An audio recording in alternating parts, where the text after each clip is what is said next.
and today we welcome a man who has seen this entire industry explode into the main scene, a day oneer, if you will, the host of Comicbook Nation from comicbook.com, Kofi Outlaw. Kofi, thank you so much for taking the time. Thank you for having me on, man. It's good to be on. It's good to finally chat. You know, I've been a fan of your show for a while, so this is kind of cool to have you on mine, quote unquote. But this is all about you, and I want to know more or less what is your comic book origin story. How'd you get into like the comic world as a fan of comics and the media? Well, let's see. I've been a comic fan ever since I was a little kid. I had an older brother who was 10 years older than me, and he had a very extensive comic collection, so I actually got to read a lot of the like 70s Marvel and DC comics when I was a kid. They were always like around my house and kind of sitting in his collection, so all that classic Silver Age 70s stuff really got me hooked. And when I had the chance, I was a 90s kid, so I started collecting right around when Marvel launched the two X-Men books, X-Men Blue and Gold, X-Men and Uncanny X-Men with Jim Lee and Chris Claremont and all those guys, kind of Image Comics launching, and all that is when I kind of got in the comics game. So I was there for all those crazy 90s ideas and stories that now look so terrible to us. But yeah, even behind me, I just got boxes and boxes of just, that's a Nintendo and a comic box back there of some stuff. Yeah, just hanging around. So, yeah, I was into it from there, and I went to college from 99 to 2003 in the University of Pittsburgh, and I actually was working on a whole thesis there about comic book characters as the new popular kind of as potential popular mythology and mainstream mythology, and I also minored in film, and so I was kind of interested in writing this whole thesis about how and why comic books and their popular mythology could be the next big wave in entertainment and blockbuster. And then as soon as I was like trying to put the stamp on that, Spider-Man came out, X-Men had come out, Spider-Man came out, and when Spider-Man came out, it really just ruined my whole educational curve because it made all the monies, and then all the things I thought I was so revolutionary talking about, everybody was just like, oh yeah, that's not news anymore. And I was like, oh, well, shit. So then I had to change majors and kind of get my thoughts together again. But I graduated, and then I was just in the working world, not thinking twice about it. And I kind of was out in the world working for a while, and it was trying to be a writer, and it was not going well. And I moved to New York, and one of my best friend is a guy who was one of the founding members of a site that's called joystick.com, and it got bought by AOL and eventually folded, but a lot of those guys now became the people who founded Polygon and did a lot of what Polygon is now. But I was in New York and going to grad school and trying to figure out what to do next and going broke in the process. And my best friend came to me, and they had just gotten their AOL deal, and they were all living on salaries and writing about video games. And I was going around New York doing events with him, and he was just like, look, man, like, why don't you do what I'm doing? He was like, you love movies and TV so much. Why don't you just do what I'm doing, but for like movies and TV? And so this was like 2007. And so like, what you got to understand at the time is like, the industry was a lot different. There was no blogosphere. There was really, at the time, people thought the internet was going to be just a tool for people to like pop in, get information, pop out, and it was all supposed to take like 30 seconds and all this stuff. And my best friend had kind of shown me, and he was also a writer, the potential that people want to read stuff on the internet just like they want to waste time reading stuff in magazines. It's just you got to actually write stuff they want to read and make it creative and make it interesting and stuff like that. And so I found a site. He knew a guy that worked for him named Kevin Kelly, who's a good guy. Shout out to Kevin Kelly, still in the industry, good guy. And he got put in charge of a site called Critics Rant, which was like this freelance site this company had started up.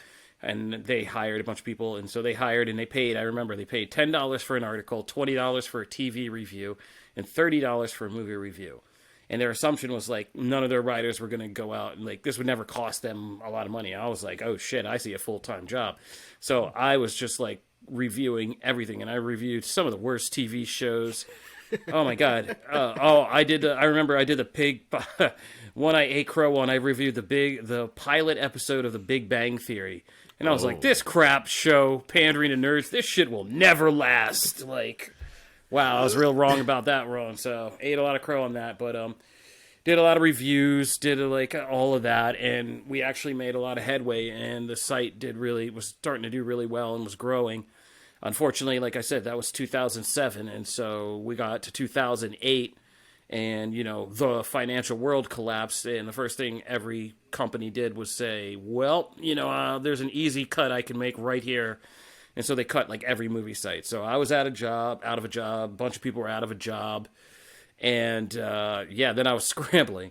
And so I was writing anything I could on the internet. I found like I was working for some financial company writing financial definition terms, which turned out to be great for me later, adulting, because I learned all these financial tips and stuff like that. But one day I just stumbled upon this site, and I used to have my own like MySpace and blog and all that stuff like everybody at that time.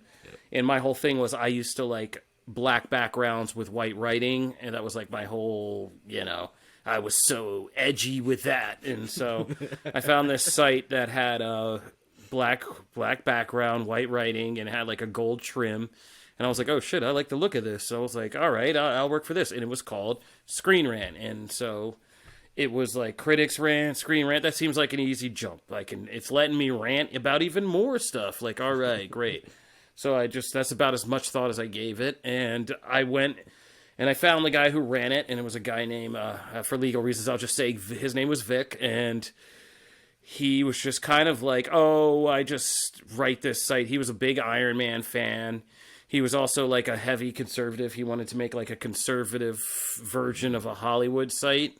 And so I was like, sure, or we could do something else. And I was just like, he was like, look, I just pay. It was some absurd pay scale he had. It was like every 10,000 views, you get like 10 cents or something weird. But it was cheap. It was no money. He was like, look, I just pay a bunch of guys to run my site. It's like a hobby. And I just told him, I was like, look, I got some ideas. Like, if we make more money, you pay me more money. Like, let's just leave it at that to start. And so he was like, fine. And so I started kind of, like I said, had this theory because there were only two types of things in the industry at the time. There were scoop sites. Okay, so you're talking your Ain't It Cool News, Latino Review, Slash Film, a little bit of Collider, other sites that are no longer here with us, like IESB.net, and other people who were in LA area and or New York and had people inside the studios. Those were like the new upstarts. And then you had the trades, the Varieties, the EWs, the THRs, and all of them. So the system was like, the trades got all the official stuff, and back in the day they didn't have to worry about it. They knew like a new movie was coming out. EW didn't have to work for it. They knew they were getting like the cover feature, the first photos, the first information about the movie. Everybody would be coming to them. The scoopers came in and started messing with that. Now you would have somebody leak like, oh, so-and-so is going to be in the X-Men movie, or so-and-so has been cast. But they were just these little blog sites like Ain't It Cool News. They wrote those little blog posts with the funky all caps, and other places like Slash Film were writing like 100, 200 word things just telling you like, hey, here's the rumor. We got somebody. This is happening. And you went in and you read it and you're like, oh, and then people went on like other places to chat. So that was the system. So what we did was simple. Like I said, I was in grad school for creative writing at the time, at the New School in New York. Shout out to the New School. And I had a disposable line of creative people who were all broke. So I was like, great. Let's take some of my creative writer friends and like, let's write about movies. And so that's all it was at the beginning, like just turning numbers of people. And if you talk to anybody who went to school with me in that time, they're like, oh yeah, I probably worked for Screen Rant for like 2 weeks or something crazy like that, because I burned through like everybody. But when we started doing that, we started getting people who would stay. We had a great comment section. That was the other thing. They had a really simple comment section. and they encouraged like commentary and stuff, and early kind of Web3, way before the Web3s. Like they had communities of people who were coming, and one of them was this Canadian kid who would write like longer things than articles on like everything we wrote about like Marvel and DC and all this. And first, we were like, "Oh man, he's like our biggest fan." And finally, I was just like, "Why don't we hire this kid? Like, what is going on?"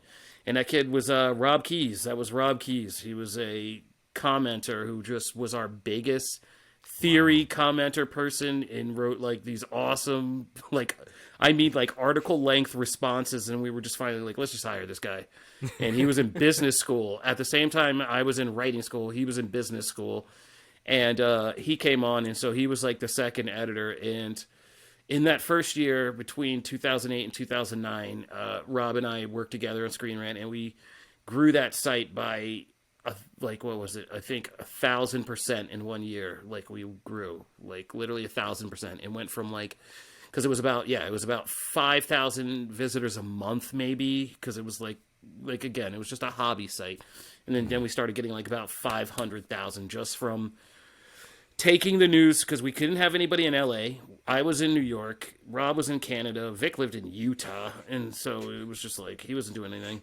So we had nobody in the main markets or the studios, but we would just read what they wrote and then take it and like just discuss it, because I had learned something in high school that like kind of changed the way I looked at entertainment, comics, movies, which was I graduated in 99, okay?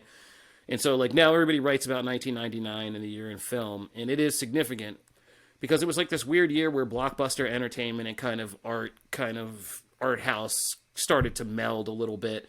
Franchise things started to really kick off a little bit. Star Wars prequels came back, The Matrix kicked off, The Sixth Sense came out. Like all this stuff happened and made people talk. And what I saw happen was basically in my high school, I saw people who never, and I went to a very small high school, and like people who were in cliques that never would even rub elbows with each other, even like there were just like 24 of us for like, you know, the last 4 years, would suddenly be out in the main quad of our thing, be like, nah, man, yeah, I got a theory. That's not what the Matrix is. Like, I got it. Like, I know what this is. And we would have all these discussions. It was all civil and like people debating, but it was just people talking. Same thing with like superhero movies, or, oh, X-Men, how are they going to do this? Like, how are they going to make that work? Like Wolverine's claws. Like, oh, The Sixth Sense. Oh, man, how did you not, like, did you get the clues that he was dead, like, the whole time? And it was like, oh, shit, like, people like to talk, and I equate this to, like, Christmas Day, because I figured this out about Christmas when I was a kid. It's like, we like to talk about things that might happen, could happen, should happen, will happen. Fans love to do this 10 times more than they actually like to experience the content and then deal with whatever the content is once they experience it. Absolutely. And so that was the, like, I mean, giving away, here's the free farm, kids. Like, there's the gem right there. Like, that's what Screen Rant was when me and Rob started. We just started writing, like, all the things we knew. We would sit around with all our pals or just even random people and talk about all the time. We just made articles that were exactly those talking things. And so, you know, not to get grandiose, but we started inventing just ideas for posts that were like columns, like things that nobody had even done before. Like, I think our first big one was, what will Batman 3? Because we started when The Dark Knight came out. That was like our first big movie that we did, was The Dark Knight. I remember I went to a 4 a.m. showing of The Dark Knight on opening night, and like, so I could put out like one of the first reviews of The Dark Knight. And I had to preface it from like being like, this is a 4 a.m. show in a Dark Knight. I don't know if this is English, but I'm going to post it anyway. And like, it was just like, because I'd gotten out at like 6 a.m. I had to get to a job at 8. And like, in that's 2 hours, I just wrote something. But we did, one of our first big posts was like, what should Batman 3 be about? Because before The Dark Knight Rises ever came out, and after The Dark Knight, everybody was like, oh shit, that was the first big talking point. What's the next movie going to be about? That ending was crazy. So we did that. Who should the villains be for the next Batman movie? You know, that kind of stuff. Like, all those kind of talking point posts we started to make, and we put time in them and wrote like big pieces, and people started responding. Like, people would come for months in those comment threads and be like arguing, dropping suggestions, putting us on to rumors. Like, you know, we didn't need scoopers. People were like, oh, but did you see here that this is happening and so is happening, and then pointing us to bigger things. And so those days were a lot of fun. We wrote and like just kind of we had a bunch of writers that Vic, like I said, he was running a conservative site, so a lot of our writers were nice but kind of whacked out, and so it was just like kind of controlling that whole thing. And La Rob has some funny stories because Vic would like use our main Twitter account for like political arguments. It was a mess. And so we had to like slowly like pull him away from that. And then so that first year was good. We started to grow, and then we were like, all right, we should probably take this serious. Like, this is actually going to be something. And I found another guy, and the other key point was I went to writing school, the new school, and me and all my friends were kind of like the more, I guess, edgy and raucous like writers. We drank a lot, we drank a lot, we partied hard, like, and we would yell and like write stuff. We'd write outrageous, crazy stories and stuff, like, and had fun, like. But that was us. And there was this other group called the Friendly Writers Group, which was kind of like, if he ever hears this, Ben, fuck you, man. Like, I still fuck you about that one, but like, it was kind of like this weird group in response to us. Like, we were the unfriendly writers, they were the friendly writers, and they would like welcome all the new students and got the university to like sponsor events and mixers and shit. And so like we had this like weird Sharks and Jets beef going, and finally Rob wanted to at Screen Rant wanted to get more into video games and he was a heavy gamer, and he needed help with somebody who could do that. And he was like, can you find me like somebody, like anybody you know who's like competent, who would like be able to like edit, is stable and kind of like sturdy, you know what I mean? And I was like, shit. I was like, yes, kind of. I don't want to, but I do know somebody. And I was like, fuck. I was like, just sit down with this guy. So I went and sat down with this guy, and that guy was now it's Ben Kendrick, who is now works for Static Media and like runs like Slash Film and a bunch of other stuff. And so I went to Ben, and Ben was like, all right, I guess. This is a weird conversation. And I was like, yeah. And so he came on, and they started Game Rant, which was like our gaming extension of Screen Rant. And so together, the three of us and another guy who, for legal reasons, is no longer in the picture, named Anthony, basically worked together, and we built that site up and like I said, we just kept inventing things. Another big milestone we did was like, one day I was in San Diego for Comic-Con because my brother lived out there, and it was right the weekend Inception came out, and Vic calls me up after I'd been partying in San Diego like all night until like 3 a.m. He calls me at like 6 a.m. California time, and he's like, I think we should write something for the end of Inception. And I'm like, oh my God. And so I roll out of bed and hair of the dogged it, and then wrote this thing, sent it to him. He was like, and I said I knew I was bad because he sent it back, and he never really said anything bad. He wasn't a writer, but he would send it back, and he was like, that's a good first pass. Maybe we should try another go at it. And I looked at it, I was like, oh shit, that wasn't even English.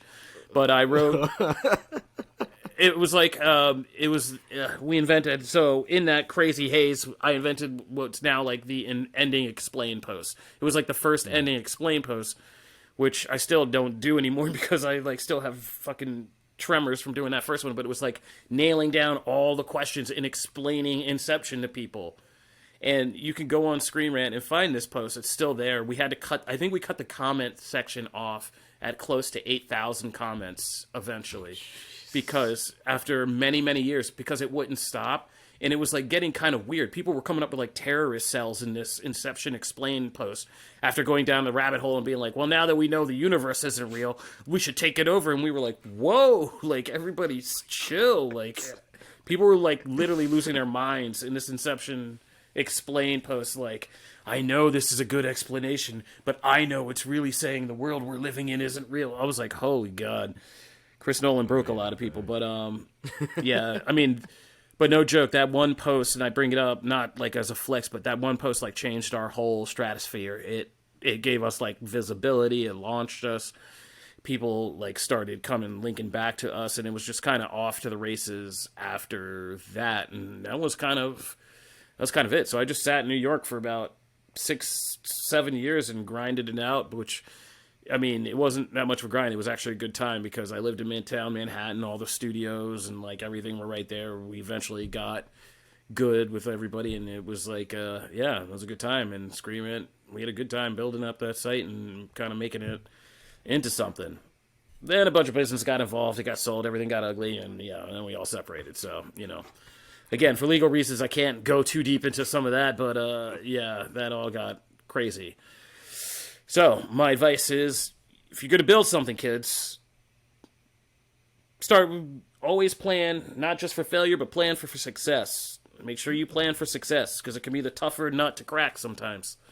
When things get successful, if you haven't been doing proper planning for that, it can be hard to kind of sort it out when everything is already looking good and everybody's like, when money's on the table and things are looking good, that's not the time to start and try to figure that shit out then. Yeah. Figure it out. Yeah. Don't do that. If you're going to start building something, believe you might build it, and make sure you figure out what you're going to do with it if you build it. Okay? That's my piece of advice. What do you miss most about those early days compared to now? Because, I want to say, the fandom kind of quote-unquote industry has just exploded since then. Oh, yeah. Right? What is there something smaller about that you kind of miss, the grassrootsness of it now? I don't miss, on a personal level, like I said, I think I miss being more of my own boss and being being able to creatively shape a lot and come up with ideas of it all. We were pitching ideas out into the void and seeing which ones stuck. We had a ton of bad ideas we will never talk about that did not stick. But we had just doing all of that was a lot of fun. I also, not to get too serious, but in the 2010s, I kind of was one of the first people to sound an alarm for what I didn't know what to call it back then, but I began to see it happening, and I was like, I'm not sure I'm okay with this, and it eventually became a problem, which was, what we now call film Twitter and things like that today. I saw it begin specifically around Twitter, and I was like, this is getting kind of weird, because back in the early days, everybody was separated. Critics were kind of separated, right? Everybody was their own angry person in their own little bubble, and that was fun. It didn't make for the greatest social events, but when reviews came out, it was interesting to see who said what and why. You begin to know the identities of each critic, and criticism used to be this thing where you knew who was who and how their tastes were, and it didn't matter. You didn't have to say, I liked my local critic or this critic. You're like, I know that person says this, and I know either I agree with that, or if that guy says fuck it, I know I'm going to love it, and I'm going to go see that. And that's how it used to work. Well, what started happening was, we'd go to New York, we'd have these screenings, more and more fan sites started to spring up, people would come. Then you see everybody outside the theater afterwards, talking, and, nothing sinister about that. All good. But all of a sudden, you had these things where people would say, well, what'd you think? And if somebody did have an opinion, one strong person's opinion would start to come out and be like, well, no, obviously this movie was stupid because of this thing. And then it's just like a snowball. Oh, I didn't even think about it that time. Yeah, but now that you mention it, da-da-da-da-da. And what you just started to have in these conversations was just the beginning blips of groupthink, people beginning to synthesize to the same idea. And you're like, well, you guys came out and didn't necessarily have that. If you had just walked home and gotten on the subway, I don't know if we get here, but now everybody's beginning to agree on these things. Then you add things like aggregate sites. Again, a lot of great people at Rotten Tomatoes, nothing sinister about that on its own. But when you have everybody coming out of the movies and then beginning to talk and form these opinions, going out and putting these opinions in reviews that are aggregated, now they're validated because look at this random assortment of opinions we got that everybody has. Oh, wait, it's the same group of people who went to a screening, right? And we're all friends and standing outside of the screening. So, kind of. And that became a thing. And then it just became uniform that, we all now know, there's a consensus. People go on Twitter and they say, okay, well, this is the word about that movie because this is what it is. And people will be sometimes scared to tweet contrarian things unless they're the big voices who are used to being contrarians, who will be like, no, and then start ragging on the rest of Twitter. But I miss that in the beginning. It was a kind of collection of just really honest opinions and personalities, and I'm not ragging on anybody these days. We're well beyond, we're in generation 3.0 of this now. So it's a whole different kind of game now. It really is. There's a whole kind of logic to the game now where, like, yes, if you know the Twitter opinions to have about certain things, you can kind of knock yourself up to like a high visibility level. We see it every day. You know, I'm not mentioning anybody's names, but you've seen the ones who just come meteor like meteors. They shoot out of everywhere because they know kind of what to say, what topics to nail. Now there's even algorithms like if you're a Marvel, decide are you a Marvel person in personality? Then say these things. Use this hashtag and you'll become like, you know.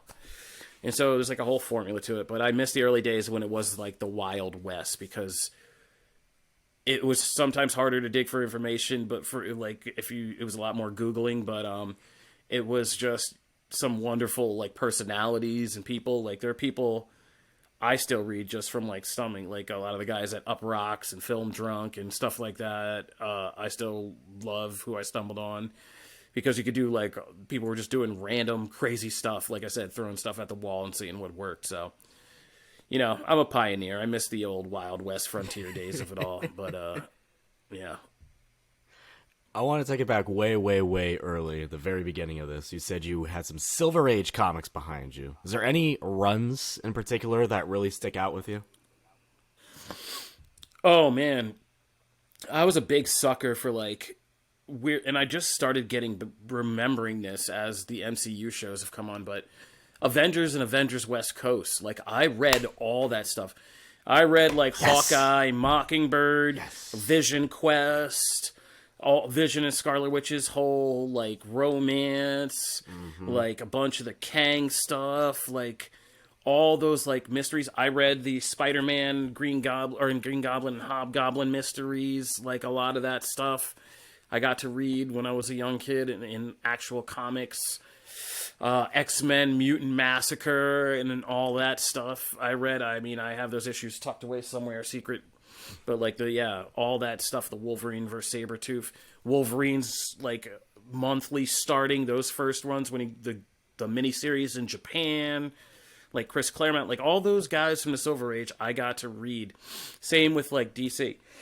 Excuse me, my brother didn't do that like as much DC, but I did read like Batman. I read Justice League. All that kind of stuff was all great stuff, and like all those wild sci-fi like out there tales that they started to do in like the late 60s and 70s were what I grew up on. But like it's kind of what I miss most was like good mysteries. Like Marvel used to be, and DC used to be like big on like long mysteries, like and stuff like that about who was this villain or who was messing or what happened to Vision, who took his body, like all that stuff to kind of almost like soap operas to keep getting you to read the next issue. What are the secrets of these children? Oh, there's demon spawn.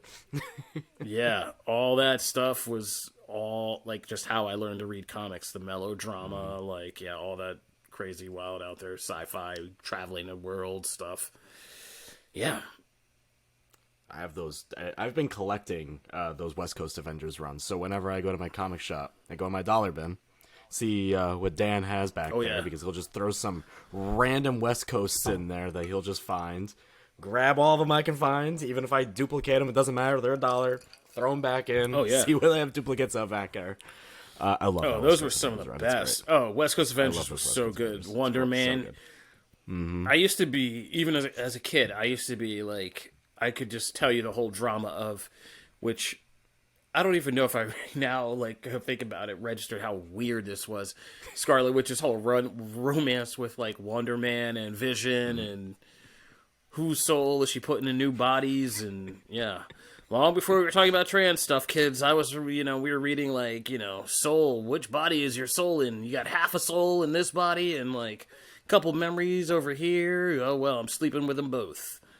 Yeah, so, all that stuff was really whacked out and weird, but I used to, like, know it back and forth, and, and X-Men, which stayed with me. And all the Spider-Man stuff, too, like, all the weird 70s Spider-Man, like, I think Spider-Man and Punisher stuff, the Frank Miller's Daredevil stuff, like, I got to read all that stuff, so, good stuff. I know you're big into the anime world, the anime sphere. Are you watching anything Don't get right me now? killed.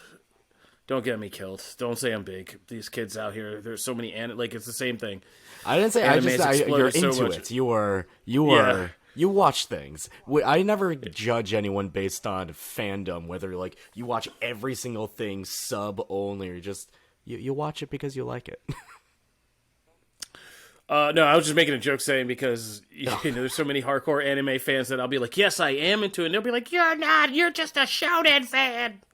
But I mean, I'm watching all the big stuff because we cover the big stuff. I haven't dipped in. Every streaming service has so much now. It's kind of overwhelming because everybody bought so hard into anime. But I haven't gotten into like the lower stuff. So I'm watching the majors. Everybody don't kill me. But like I've been watching all the majors for like since the 2010s because I fell off in the 2000s because. All right, so I know everything I say has like a monumental story, but I was just watching on Pluto. They were playing Ghost in the Shell the other night, and that's how I got into it. I got into it when I thought manga was just the name of a company that made anime movies, and they were still called Japanimation back in the 90s, and you had to go find some shady dude in Philly, like, to some store that sold all kinds of strange exotic videos, usually of the adult nature, to go find these imports and stuff like that. And I got into it all because for one night only, back in the day, again, in the late 80s, they played TV movie specials, and if you didn't see that, like, that was it. You just missed it.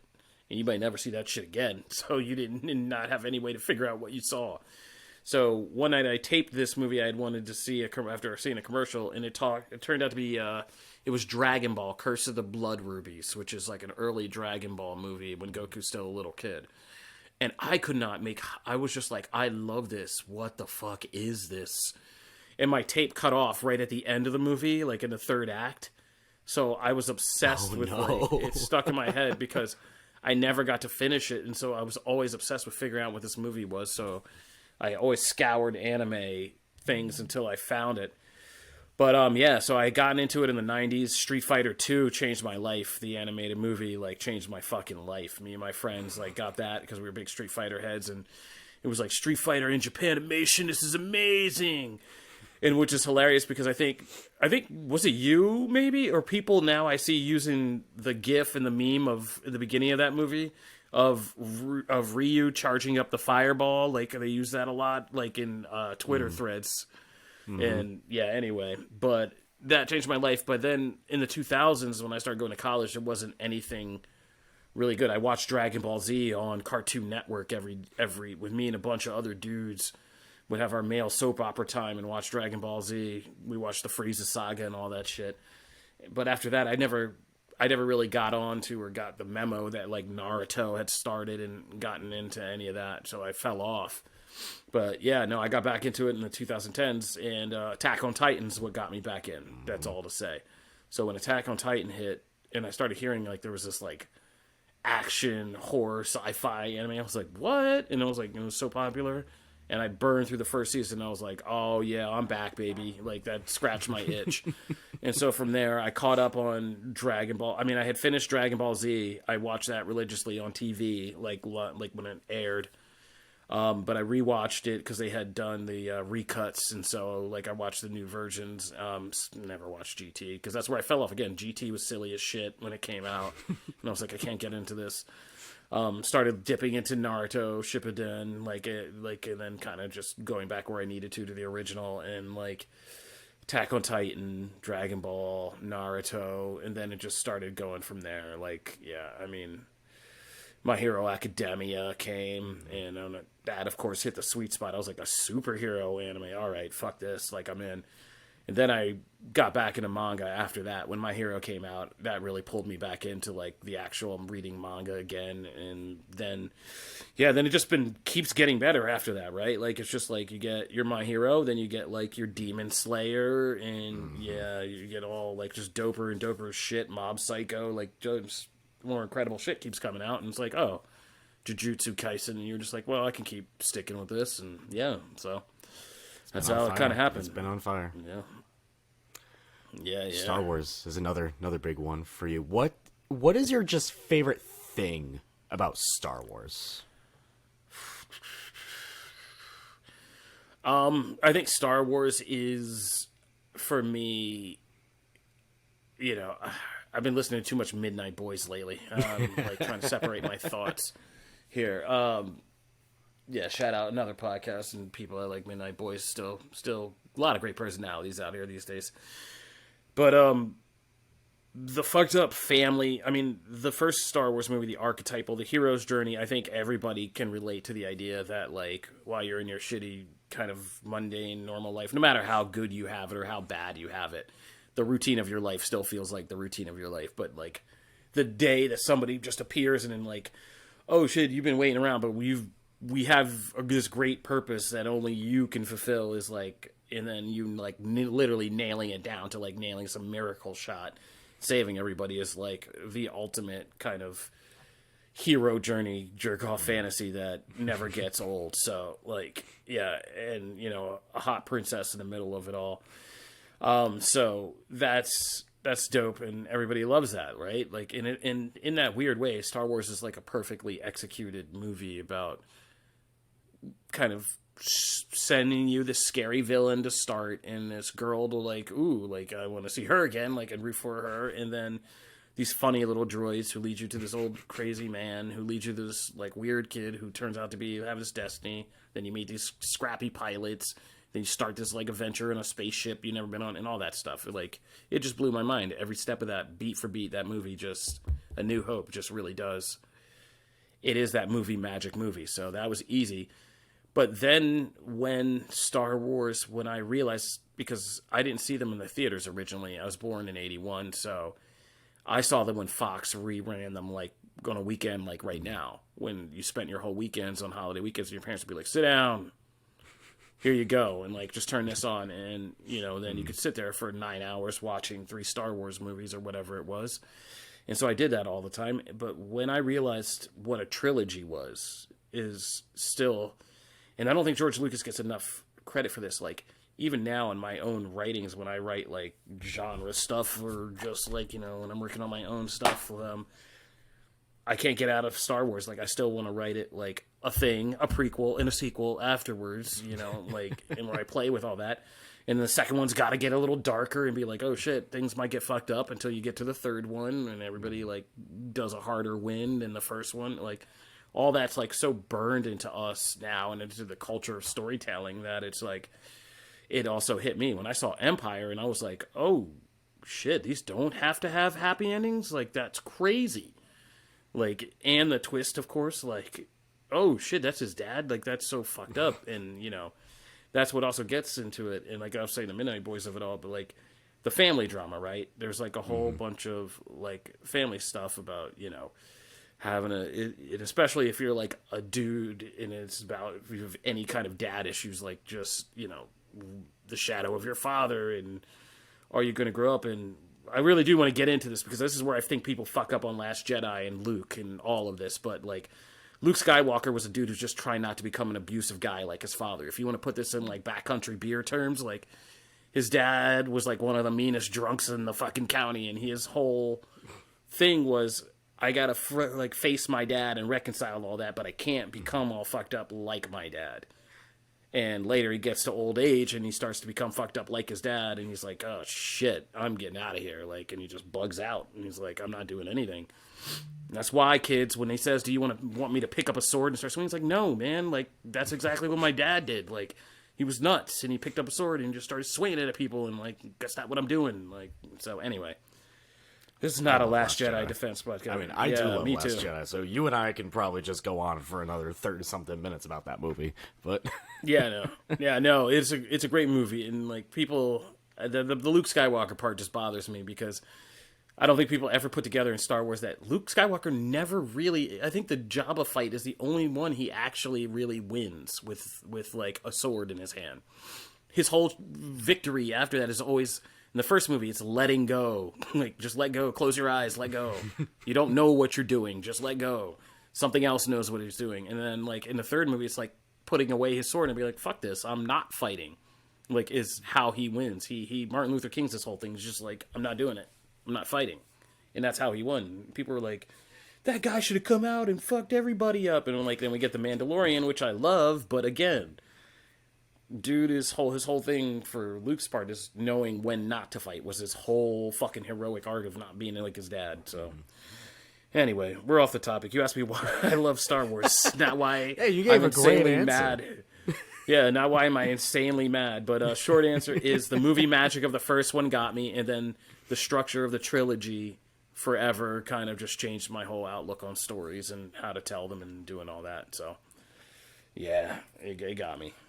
So one of the last things I wanted to talk about is because it's very timely, as we do know, and you've talked about on your show, Marvel Comics is killing Kamala Khan in like 2 days on The Amazing Spider-Man number 26. I don't want to get into that specifically. You've talked about your opinions on that. I just want to know, how do you feel about Marvel Comics or just like the superhero comics in general, potentially possibly like merging like the movie counterparts into like the comic counterparts? And this is more of like the potentially with Kamala, because people are theorizing, but we've seen it with other characters already. Yeah, no. I mean, and my receipts go back way to the 2010s, because when this started happening, I mean, in our old, which I didn't mention, but our like one of the first things we did also at Screen Rant was get a really popular podcast going. And one of our biggest debates that people still bring up now is me and Rob and us debating and Ben yelling at each other about like, what's the structure? I mean, yelling at each other, because it was a very unfiltered podcast about like, how can you build these universes? Can you go, because it was like, this was DCU like version 2.0, I think back then, like pre-Snyderverse.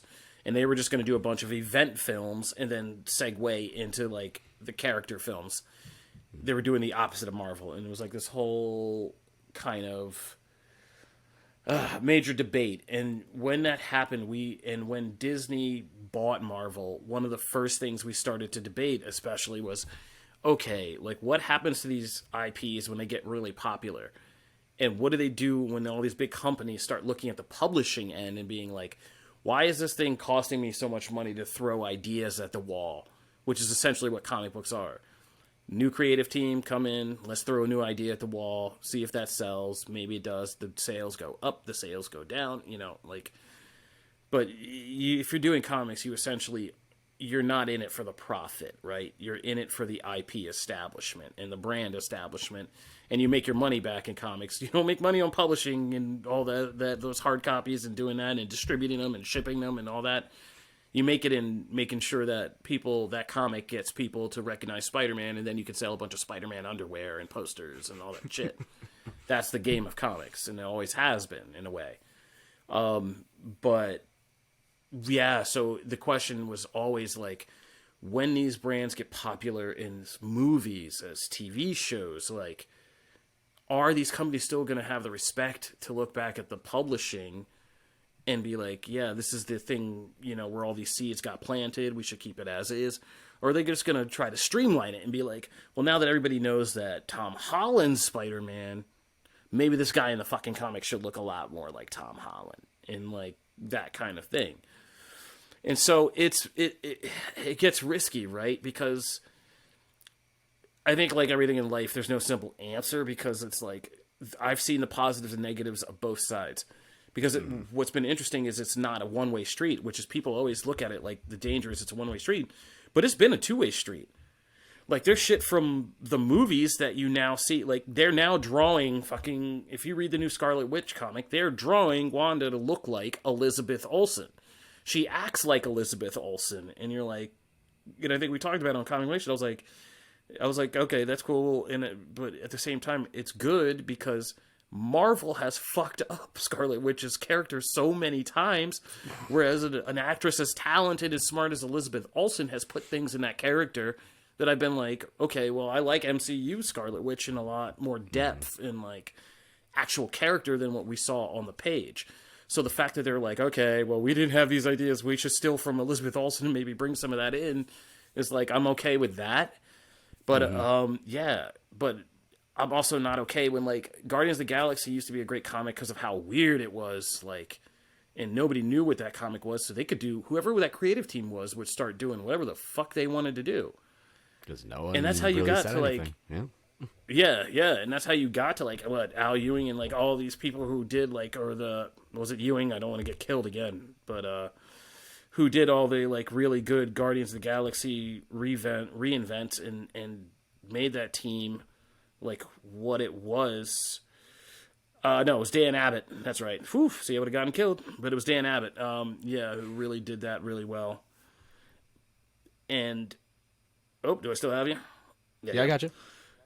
Yeah, but now like you see these comics and like again same deal. They just relaunched a Guardians of the Galaxy comic and we reviewed it on the hopefully award-winning Comicbook Nation. And it was just like there's just too much of them trying to be James Gunn, and it's like because they think that's what people think the Guardians are now, and it's like that's the part I don't like. It's like yeah, you can't just milk your IPs or your film IPs and expect the comic crowd is not the same as your movie crowd. It is a kind of different crowd. There's a Venn diagram crossover, obviously, but like what the comic, I don't think they understand yet. The comic book readers always enjoy the comic bookiness of it all. Like, and they enjoy the films, but they also always enjoy the films with the knowledge that they can't always be the comic books. Yes. So that's why they like still the comic books. And so, like, you can't just, if you're making the comic books like the film, you're just making the comic books more bland than they can be. And so, I don't think that can transfer over. So, yeah. And I think, weirdly enough, this is an area where DC and Warner Brothers has strangely taken the lead, because Warner Brothers could have messed with DC Comics so many times. They've had that thing under their belt and owned it for so long. But see, DC still gets weird, man. Like, DC, you still got, like, Chip Zdarsky or Grant Morrison and, like, all these other creators over at DC doing weird stuff. So, it gives me hope. So, yeah, I think it's a case-by-case basis, but I don't want it to become ever just a blanket policy that, like, Marvel comics have to become MCU comics now. Like, you know what I mean? Like, that's weird.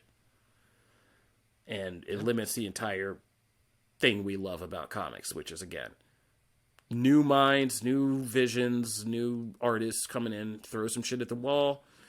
Hey, it could be one more day. Or it could be something, it could be Maximum Carnage. We're doing now. Yeah, it could be Maximum Carnage, it could be one more day, you know, you could get something weird. Like a Starship Hulk, which I still can't wrap my head around, you know? Like, you know, there's just so many good things. Or like, could you imagine if it's MCU? You would never get a House of X and Powers of X or something like that. No. Yeah. Like a complete revamp of the X-Men. You wouldn't even probably get like a House of M scenario. It would be very streamlined. You wouldn't be able to play around in as much as you are in some other things. And that's kind of like, I think one of the reasons why Chip Zdarsky's Daredevil run has been so successful is because it's kind of like they're just kind of like letting him do his thing, and they're not like trying to make it like the Netflix version of Daredevil. They're just like, yeah, that's how you get Elektra as Daredevil, and etc. Mayor Kingpin is freaking awesome, and it's coming to an end, unfortunately, but it was a great run. Oh no, man, that's been a great story, and him just like leaning into the ninja of it all and like making Daredevil. He's been like, yeah, we love Daredevil as a beleaguered everyman trying to make it on the streets of Hell's Kitchen, but it's also mad cool to see him fucking in Ninja World doing ninja shit on like a worldwide scale. So it's pretty dope too. So yeah, I think Chip Zdarsky just wants to go around the world and become a ninja, because that's like everything he's writing everywhere. It's just like, you read that Daredevil run, and he's like, fuck, man, I just want to go somewhere and become a ninja. Then you read, like, Batman the Knight, and he's like, man, I just want to go around the world and become a ninja. But, God bless, I can relate. Well, next time I talk to Chip Zdarsky, I'll ask him about the ninja thing. I won't give him an analogy, because according to him, I give terrible analogies, so I will not try to make an analogy out of it again. I got called out. Wow, so bad. You can watch that on the Agents of Fandom YouTube page with TJ Zwarek. I am now that where TJ tried to give him a analogy that I listened to from a Marvel comic writer who I will not name for his own good, because I copied it word for word, and Chip listened to it and said it was a terrible analogy. So go listen to that on the YouTube page. Yeah. Kofi, where can people find you these days? I'm always over at comicbook.com. You can find me at Kofi Outlaw, and you can find me at Comicbook Nation or at the Comicbook Nation YouTube page as well, since we were all talking YouTube.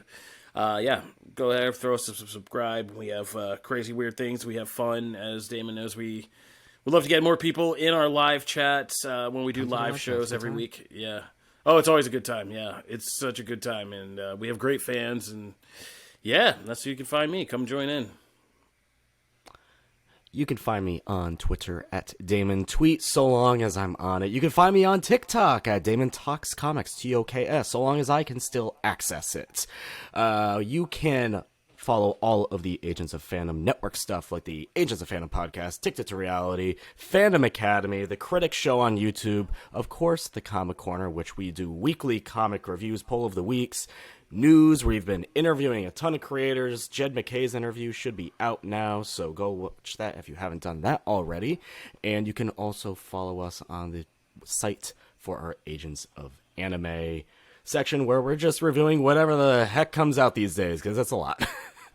Yeah, it's everywhere. It's so much. It's so much. Thank you for listening.